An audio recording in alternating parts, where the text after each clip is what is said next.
You're listening to Big World Network.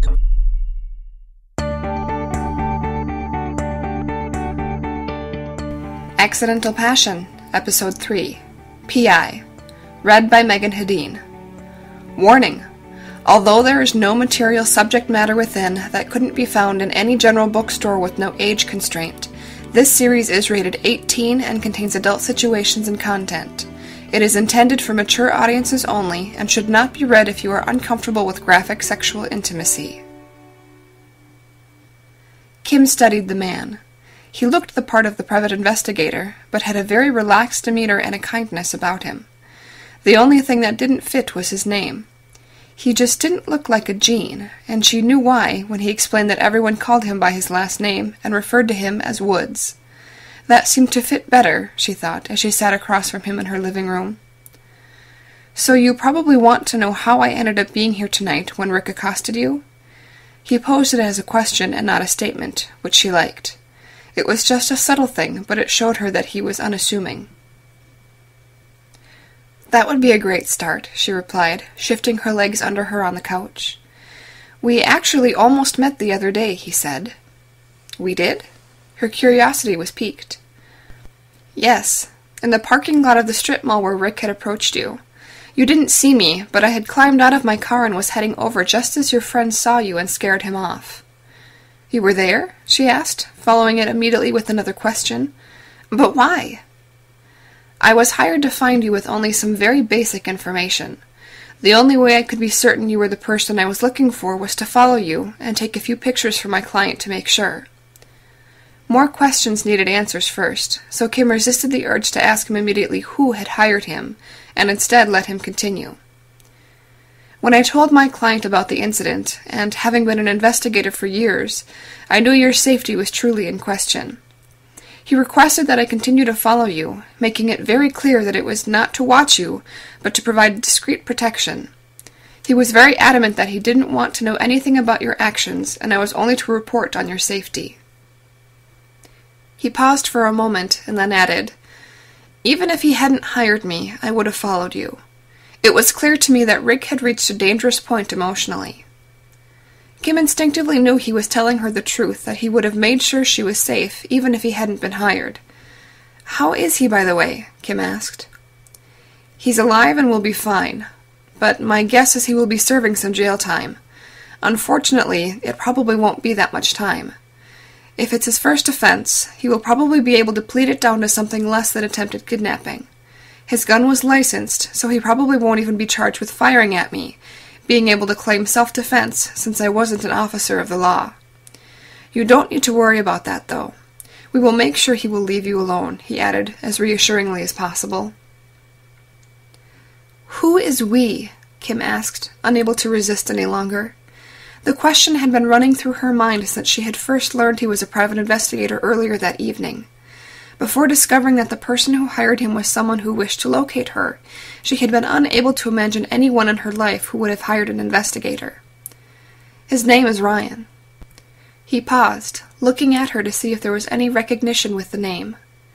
Kim thought for a moment. Why did that name sound so familiar? The fatigue and excitement of the evening was taking its toll, and she was unable to connect why she knew the name. My client, Woods continued. Well, actually, he's a friend as well. Met you on a flight from Florida. Of course! Now she remembered why she knew that name. As the realization sank in, so did the memory of the pleasure Ryan had given her under the blanket. She felt her cheeks flush and averted her gaze away from Woods in embarrassment. Sensing this, Woods quickly added, I really don't know much about that flight. Despite our friendship, he really didn't share too much information with me, except to say he needed to find out who you were. He smiled at an inside joke with himself briefly before continuing. I had to have 3 dates with an airline gate agent before I was able to get her to search her computer for me. Kim barely heard that last part, her tired mind racing with the realization that the same man she had been obsessing over had apparently been doing the same with her. That invisible connection, the one she convinced was in her imagination, had apparently been real and shared by him. Being so tired and finding it difficult to focus her mind, she drifted off that evening to the flight, forgetting about Woods sitting in front of her. She missed her moment. If she was going to stop him, it had to have been then, because now, after she allowed his hand to rest there, it was a form of permission, she thought. There was no way if she opened her eyes now he would believe she had just woken up. But yet she remained with her eyes closed, appearing to be asleep. She knew why she hadn't instantly stopped him when his hand moved up. It was the pleasure, the intimacy, and sensations. The feeling that somehow, because she was asleep, she wasn't responsible for her actions.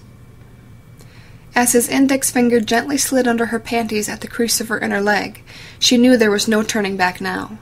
No stopping it in a believable way that she had been unaware of what was going on. Nor did she want to open her eyes and take responsibility for what was happening, and what she was enjoying so immensely. His finger found her and gently rubbed, and again she found herself desperately trying to control her breathing. "Kim?" It was Wood's voice that snapped her out of her thoughts. She flushed, embarrassed that she had drifted off. "I'm sorry," she apologized. "Nothing to be sorry for. It's been an overwhelming day," Wood said kindly. "I should probably be creeped out that he had me followed, but had he not done that and hired you, I might not be alive tonight. And strangely, I think if I had thought about it and been in a different place in my life, I probably would have hired you too. I didn't think I would ever see or meet him again." "You should know," Wood stated, "that I had wanted to also follow your husband to learn about him and the quality of your marriage, but Ryan would have nothing to do with that. He only wanted to locate you and confirm that it was you. He didn't want Woods paused, trying to find the right words. "An unfair advantage if he was ever to decide to contact you once he knew who you were.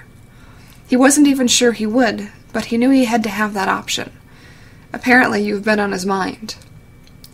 "And he on mine," Kim thought. "So when will I talk to him, or meet him?" Woods looked directly at her. "I can't answer that. It's completely up to my client and friend. After meeting you and seeing how beautiful and wonderful you are, he would be an idiot not to." Kim knew it wasn't a come-on. Woods didn't seem to be the type for that, and blushed at what she knew was a sincere, unmotivated compliment. "Thank you, Woods. You've been so kind. If Ryan's choice of friends is any indication, he must be a pretty good guy." "Thank you, and he is," Woods answered. "I should let you get some sleep." Digging in his pocket for a business card, he continued, "I will be in town for a few more days to deal with some paperwork issues with the police, since my license and weapon are registered in the state of California. Call me any time if you have any questions or need anything. Ryan made it clear I should be available to you as long as I was in town." "Are you in any kind of trouble?" Kim asked. "No. I just need to meet with the DA and clear up some paperwork. They have assured me that they won't press any charges." Kim smiled warmly at him, but her fatigue showed. "Thank you. Thank you for everything and for saving my life. Thank you for finding me."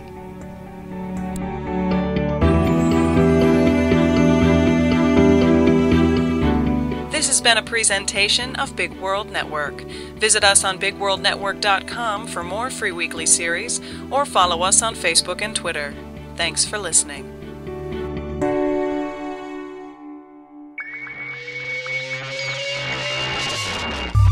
You're listening to Big World Network.